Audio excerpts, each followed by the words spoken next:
की साधना के लिए घैरण्ड ऋषि का कथन है अपने पंचम उपदेश के द्वितीय श्लोक में, आदो स्थानम तथा कालम मिताहारम तथा परम नाड़ी शुद्धिंच तत्पश्चाते प्राणायाम च साधयेत।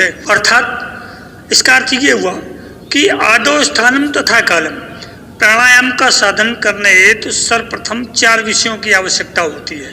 उनमें से पहला है उपयुक्त स्थान, आदो स्थानम अर्थात उपयुक्त स्थान, तथा कालम और दूसरा समय। तीसरा होता है मिताहारम, मिताहार का मतलब है संतुलित भोजन, एवं अंतिम है तथा परम नाड़ी शुद्धिंच, नाड़ी शुद्धि। इन चारों की साधना करने के पश्चात ही प्राणायाम का साधन करना चाहिए। योग साधना का आरंभ वसंते शरद प्रोक्तम योगारंभम समाचरेते तथा योगी भवेत् सिद्धो रोगान मुक्तो भवेत् ध्रुवम। वसंत और शरद इन 2 ऋतुओं को ही योग साधना का आरंभ करने के लिए उपयुक्त कहा गया है तथा इन्हीं 2 ऋतुओं में योग साधना का आरंभ करना चाहिए। निर्धारित ऋतुओं में योग आरंभ करने वाला साधक निश्चित रूप से सिद्ध एवं रोग रहित होता है। ज़्यादातर लोग सोचते हैं कि दिमाग तेज करने के योग ही पर्याप्त हैं, लेकिन ध्यान से भी दिमाग को तेज किया जा सकता है। ध्यान सिर्फ तनाव कम करने के लिए नहीं है, ध्यान मस्तिष्क में रक्त प्रवाह को बढ़ाता है। सप्ताह में 6 घंटे ध्यान से मस्तिष्क की संरचना में बदलाव आ जाता है। ये बदलाव एकाग्रता को बढ़ाता है, स्मरण शक्ति को बढ़ाता है और एक साथ कई काम करने की क्षमता को भी बढ़ाता है। 2011 में हार्वर्ड से जुड़े शोधकर्ताओं ने मैसाचुसेट्स जनरल हॉस्पिटल MGH में किए गए शोध में सत्यापित किया है कि ध्यान मोटे सेरिब्रल कॉर्टेक्स से और अधिक ग्रे मैटर से जुड़ा है। ये मस्तिष्क के वे हिस्से हैं जो स्मृति, सजगता, निर्णय लेने की क्षमता और सीखने से जुड़े हैं। इसलिए मेडिटेशन और योग दिमाग की तीव्रता को बढ़ाते हैं। तो आ जाएं सुपर ब्रेन योग के लाभ जाने कि सुपर ब्रेन योग के क्या लाभ होते हैं। दिमाग तेज करने के योग में सुपर ब्रेन योग आपकी बहुत मदद करेंगे। आपके कान में स्थित एक्यूप्रेशर पॉइंट सक्रिय होकर के आपके दिमाग की क्षमता को बढ़ाते हैं। इस व्यायाम से दिमाग को ये लाभ होते हैं, पहला तो दाएं और बाएं मस्तिष्क में समन्वय होता है, दूसरा है शरीर में ऊर्जा का उचित वितरण होता है, तीसरा है सोचने की क्षमता बढ़ती है, चौथा है मानसिक ऊर्जा बढ़ती है, पांचवा रचनात्मकता बढ़ती है, छठा है संज्ञान शक्ति बढ़ती है, सातवां एकाग्रता और स्मरण शक्ति बढ़ती है, आठवां निर्णय लेने की क्षमता में वृद्धि होती है, नवां तनाव कम होता है और 10वां एवं अंतिम है मनोवैज्ञानिक रूप से स्थिरता आती है।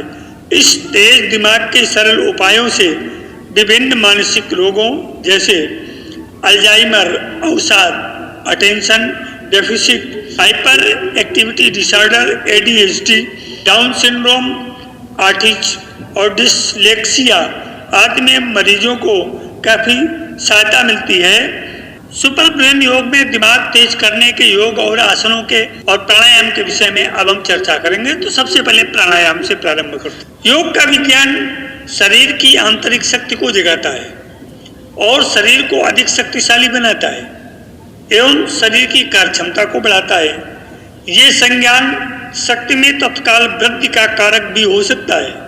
ये तनाव से मुक्त करता है और मस्तिष्क के द्वारा संचालित सभी महत्वपूर्ण क्रियाओं के संचालन में मदद करता है। जैसे बाईं नासिका से श्वास लेने पर दाहिना मस्तिष्क सक्रिय होता है और दाईं नासिका से श्वास लेने पर बायां मस्तिष्क सक्रिय होता है। सुपर ब्रेन योग को कैसे करें, इसके विषय में हमें थोड़ा सजग होकर के ये बात को सुनना चाहिए, क्योंकि जब तक हम इसको समझेंगे नहीं तब तक करने में बड़ी कठिनाई होगी।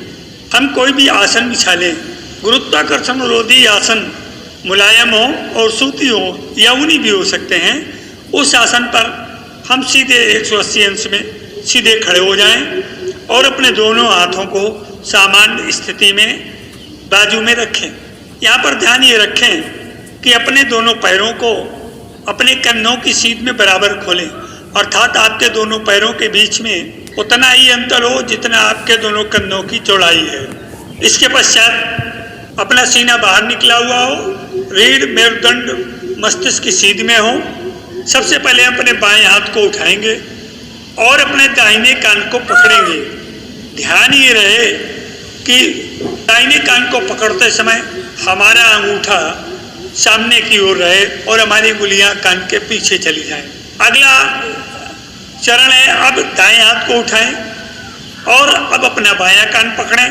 आपकी दाईं भुजा बाईं भुजा के ऊपर होनी चाहिए और यहाँ भी ध्यान रखें कि आपका अंगूठा सामने की ओर आगे की ओर रहे और आपकी उंगलियां कान के पीछे बनी रहें। इसके पश्चात धीमे धीमे गहरी और लंबी सांस लें और धीरे धीरे अपने पैरों पर बैठें। जब बैठें तो ध्यान ये रखें कि आपका पोस्चर सीधा बना रहे।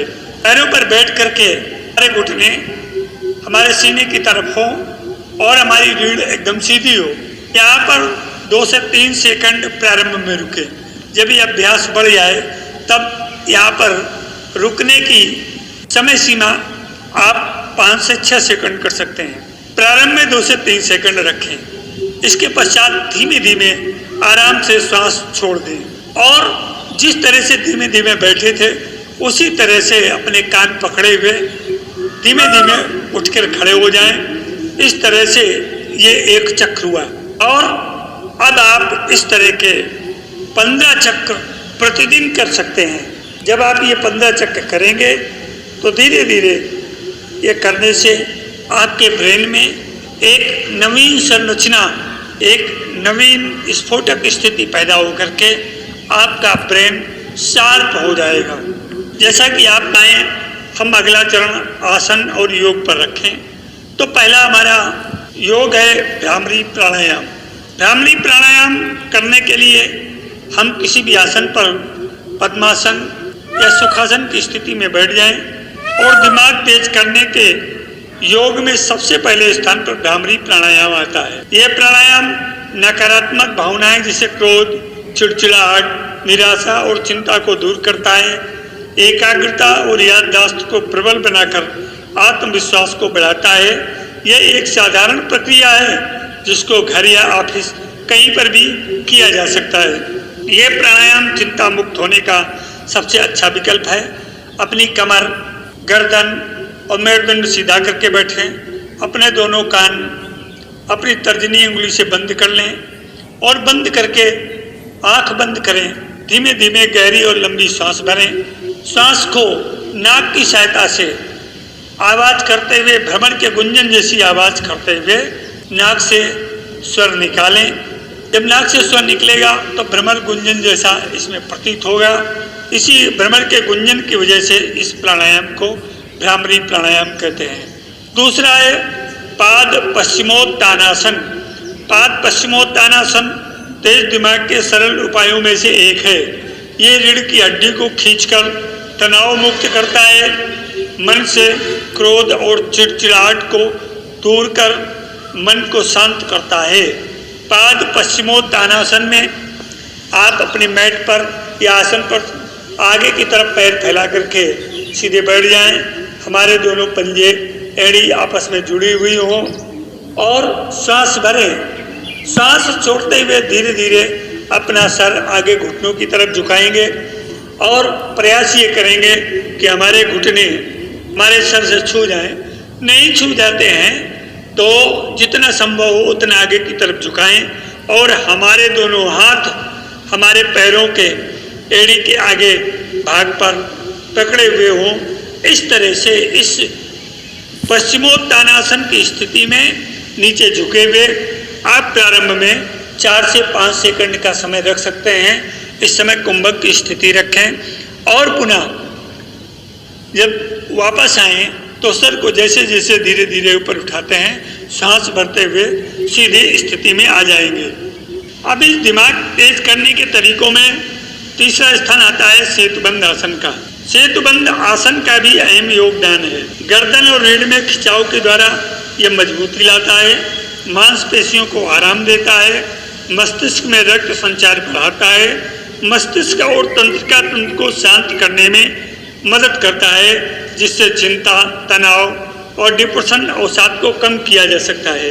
इसके लिए हम अपनी मैट पर या आसन पर जमीन के समानांतर पीठ के बल लेट जाएं, हमारे हाथ बाजू में हो और पैर सीधे हों। इसके पश्चात हम धीमे धीमे श्वास भरेंगे और अपने पैरों को घुटनों तक मोड़ करके, घुटनों से मोड़ करके अपने नितंबों के पास ले आएंगे और धीरे धीरे अपनी कमर को ऊपर उठाना प्रारंभ करेंगे।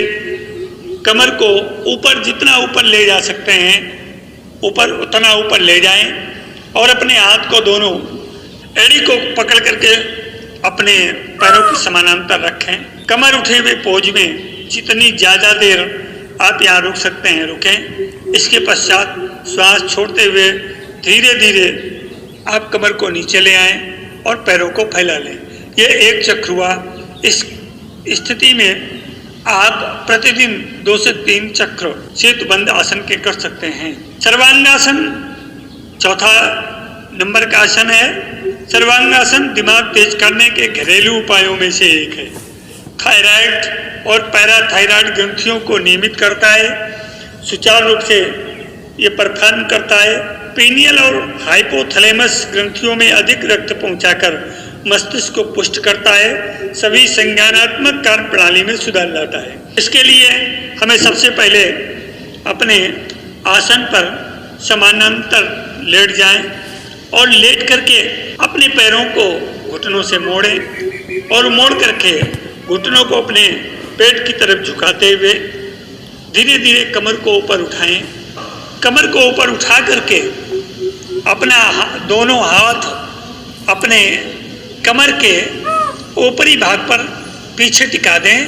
धीरे धीरे अपने पैरों को ऊपर की तरफ आसमान की तरफ सीधा करें, पंजे हमारे खुले हुए हों। इस तरह सर्वांगासन की स्थिति में 5 से 6 सेकंड प्रारंभ में रुकें। जैसे जैसे समय बढ़ता जाए इसकी अवधि 10 से 15 सेकंड, 20 से 25 और 30 सेकंड, 40 सेकंड तक भी कर सकते हैं। ये आसन हमारा दिमाग तेज करने के आसनों में सर्वाधिक उपयुक्त और उत्तम माना जाता है। इसके प्रतिदिन 2 से 3 चक्र और अधिकतम 5 से 10 चक्र प्रतिदिन करें। दिमाग तेज करने के योग में हलासन 5वां एक प्रमुख स्थान रखता है। मस्तिष्क में रक्त प्रवाह को बेहतर कर तंत्रिका तंत्र को शांत करता है। पीठ और गर्दन में खिंचाव से तनाव और थकावट को कम करता है।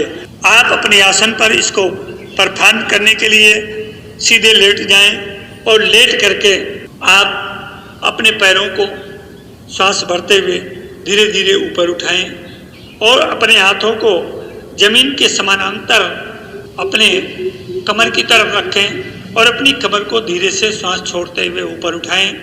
हाथों को क्रॉस फिंगर पोजीशन में जोड़ करके रखें और धीरे धीरे सांस पूरी तरह खाली करते हुए पैरों को ऊपर ले जाएं और धीरे धीरे पीछे ले जा करके धरती पर टिकाने का प्रयास करें। इस स्थिति में प्रारंभ में 3 से 4 और 5 सेकंड तक रहें। जैसे जैसे अभ्यास का समय बढ़ता जाए तो आप हलासन की स्थिति में ज़्यादा देर 10 से 15 सेकंड तक रुकने का प्रयास करें और पुनः फिर अपने पैरों को ऊपर की तरफ ला करके पुनः अपने धरती के समानांतर पीठ के बल लाने का उपक्रम करें। ये एक चक्र हुआ।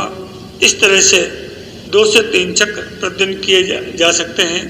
आपके अंदर स्मृति, सजगता, निर्णय लेने की क्षमता और सीखने की क्षमता का विकास होता है। ध्यान अधिक मस्तिष्क शक्ति का कारक है। इसको अपने जीवन में अपनाएं, अपना करके अपने जीवन को बेहतर बनाने का प्रयास करें। आशा है कि आपको ये वीडियो पसंद आया होगा। इसको लाइक, शेयर, सब्सक्राइब अवश्य करें और अपने इष्ट मित्रों को भी शेयर करें। जीवन के साथ योग चैनल में राजन आचार्य का प्रेम अभिवादन।